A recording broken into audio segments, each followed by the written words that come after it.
Most people live under a powerful illusion. They believe change must be immediate, extreme, and fueled by sheer willpower. They decide to reinvent themselves overnight, but soon exhaustion creeps in, life gets in the way, willpower becomes unreliable, and they sink back into their old habits, disillusioned and frustrated. This is the trap of the grandest gesture. It seduces the ego but does nothing to rewire the mind. True transformation is never loud or dramatic. It is subtle, almost imperceptible. It seeps past the brain's resistance by being too small to trigger alarm. Change that lasts is not forced, it is engineered. Throughout history, the most successful individuals understand this principle. The warrior does not become disciplined by declaring it so. He sharpens his blade daily, moves so steadily that even he does not notice his own transformation. The master does not ascend in one grand leap. He refines, he polishes, he commits to the invincible work. This is where most people fail. They seek revolution when they should seek evolution. They chase intensity instead of consistency. But the mind, like the body, adapts through repetition, not strain. What seems trivial today, over time becomes second nature. This is not speculation. It is backed by psychology, history, and strategy. Small compounding habits outmaneuver the mind's resistance, infiltrating the subconscious until change is no longer a struggle but an inevitability. The 7 habits I'm about to share with you are not radical. They will not feel life-changing in a single day. And that's precisely why they work. They bypass resistance. Each habit is a small shift, so small that it seems insignificant. But give them time, they will shape you in ways you cannot yet imagine. Let others chase the illusion of overnight transformation. You will take the strategic path, the path of small daily victories that lead to something far greater than fleeting motivation. And now, let's begin.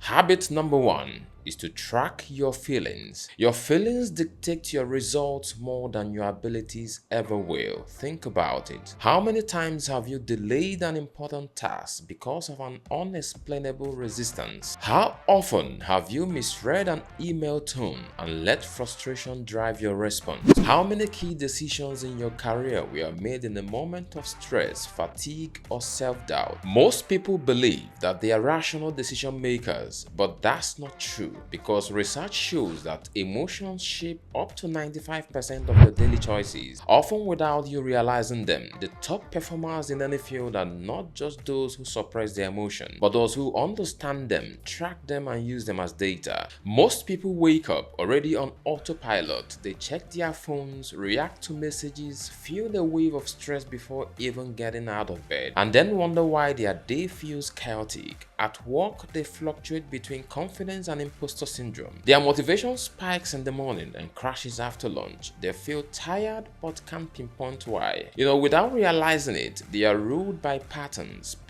they've never bothered to track. And what you don't track, you can't change. And now imagine a different scenario. Imagine being able to predict when and how you feel. Imagine knowing the exact triggers that drain your energy. Imagine having a blueprint for peak performance, not based on guesswork, but on self-awareness. This is what high achievers do best. They don't just track their task, they track their emotion. And here's what I want you to try. At the end of each workday, ask yourself 3 critical questions. What were my strongest emotions today? It could be stress, excitement, or frustration. The next is to understand, when did they show up? During meetings, deep work, or after lunch? Understand the timings of these triggers. And the third question is to understand, what was the triggers? A specific task, or a person, or an email? What triggered those emotions you felt? Write them down. By the end of a week, you will see patterns emerge. You might notice you are most irritable after Zoom call or meetings. Your deepest focus happens between 10 a.m. or noon. That might be one of your observations. You might notice that you make better decisions in the morning morning, better or worse in the night. And I tell you, these informations are good. It tells you when to schedule high-stake work, when to take breaks, and when to avoid making impulsive choices. And so most people track projects, deadlines, and meetings, but a few track one thing that dictates their performance: how they feel. The difference between the average performers and the elites is that the elites know themselves. And so starting today, track your emotions for the next 1 week. Look for patterns and use this data to redesign your work habits, because success is not just knowing what you do, but knowing when you do it best.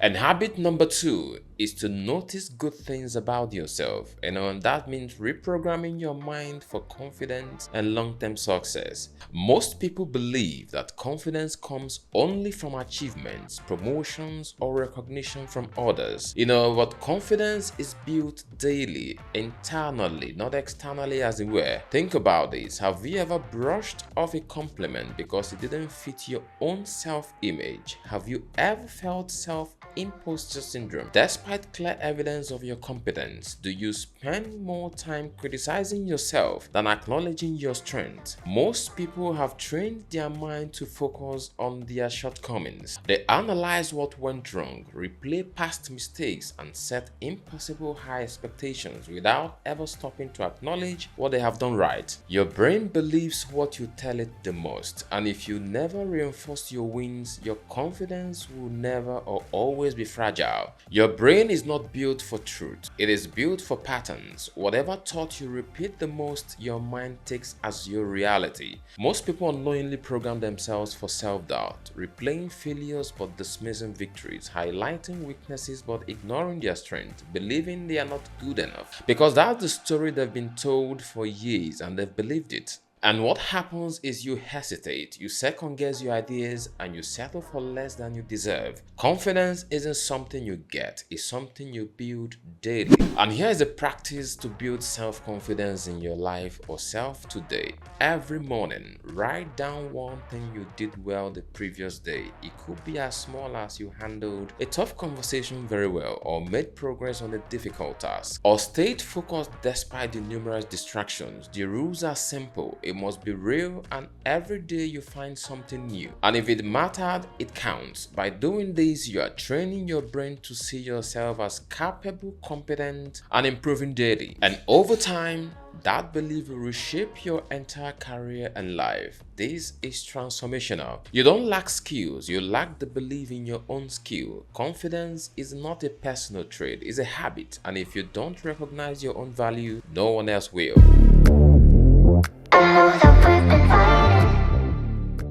And at habit number 3 is to fix your eating cycle. That means mastering discipline through food. Most people think food is just about nutrition, but in reality, your eating habit reveals your discipline, your self-control, and your ability to delay gratification. That's the key trait that determines success in your career and life. Think about this. Why do elite athletes follow strict meal plans or schedules? Why do ancient warrior cultures like the Spartans treat food as fuel and not pleasure? Because they understand one thing that most people don't. Control over food is control over your mind. Your body doesn't just eat for energy, it eats for habits. Most people don't realize that their cravings aren't just about hunger only, they are just about dopamine. When you eat at random times, snack constantly, and eat just because you are stressed, you train your brain to demand instant gratification. And that bleeds into everything else: procrastination, distraction, low discipline. And now imagine the opposite. You eat at fixed time, you only eat when necessary, you fuel your body, not indulge impulses. Suddenly, you are no longer controlled by cravings, you are in control of your mind. Try this and see if it works for you, as it did for me. Set fixed meal times and never break them. And that can be breakfast at 9 a.m., lunch at 1 p.m., and dinner at 7 p.m. No snacking, no late night eating. The first week will be hard because your brain is fighting against the pattern shift. But after 2 weeks, your energy stabilizes, your focus sharpens, and you become mentally tougher. And so remember, mastering food is mastering yourself. When you master food, you master your mind.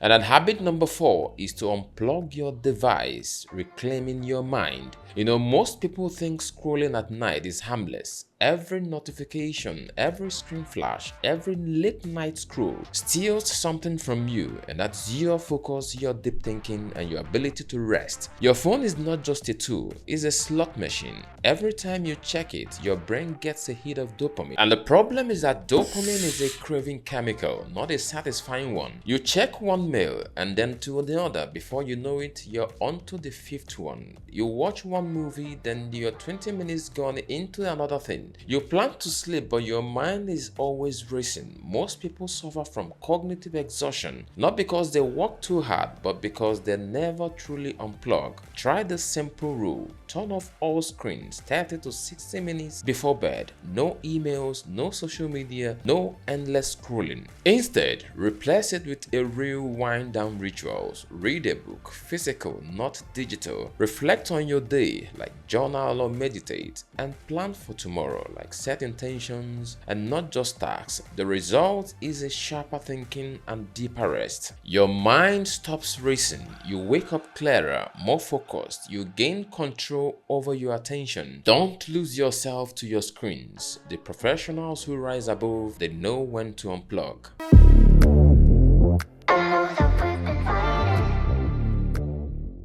And then habit number 5 is to stand and stretch. Break free from the desk trap. Most people treat their bodies like machines. Sit, type, repeat. But the body is not designed for stillness. Research shows that sitting for hours slows blood flow, weakens the muscle, and drains energy. Have you ever noticed how your body feels stiff after a long work session sitting? That's because your body is begging for movement. But movement isn't just for physical benefit, it benefits your mind. Studies again prove that standing and stretching improves focus, creativity, and decision making. So every hour, stand up and stretch for 1 to 2 minutes. Roll your shoulders, stretch your arms and legs, walk around if possible. It's simple, but small improvement prevents burnout and increases stamina. The result is more energy, more focus. Great work doesn't come from tired bodies. Move often, think sharper.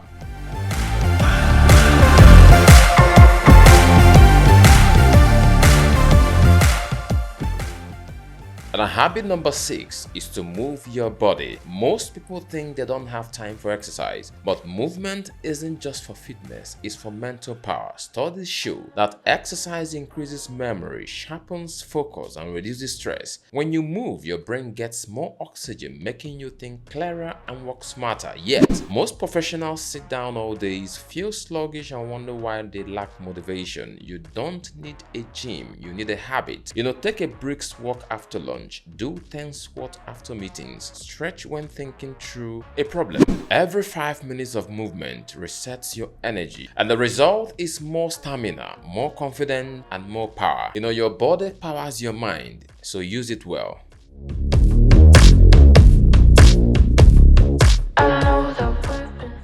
And the 7th habit is to embrace where you are. Most people are either stuck in the past or obsessed with the future. They beat themselves up with not being there yet, missing the power of where they are right now. Embracing where you are is not a negative perspective that encourages complacency and a lack of big picture thinking. I'm talking about accepting where you are in your life and enjoying the process, because growth comes from acceptance. Progress isn't just about the giant leaps, but small daily steps. If you are struggling, that's not failure, it's proof you are trying. If you are content, that's not stagnation, it's stability before the next climb. The key is to embrace your current stage, learn from it and use it. Most people waste energy resisting reality. The smart ones use it, and the result is steady, sustainable growth in your life. Success isn't somewhere else, it's starting exactly where you stand. So most people chase transformation in big dramatic leaps and fail. Progress hides in small things you do daily, but knowledge is nothing without action. The question for you is, will you start? It's been my joy sharing this daily habit with you, and I hope they become valuable for you. Thank you for watching, and please share, like, and subscribe for more personal and weekly transformation videos just like this. Until next time, take care and bye-bye.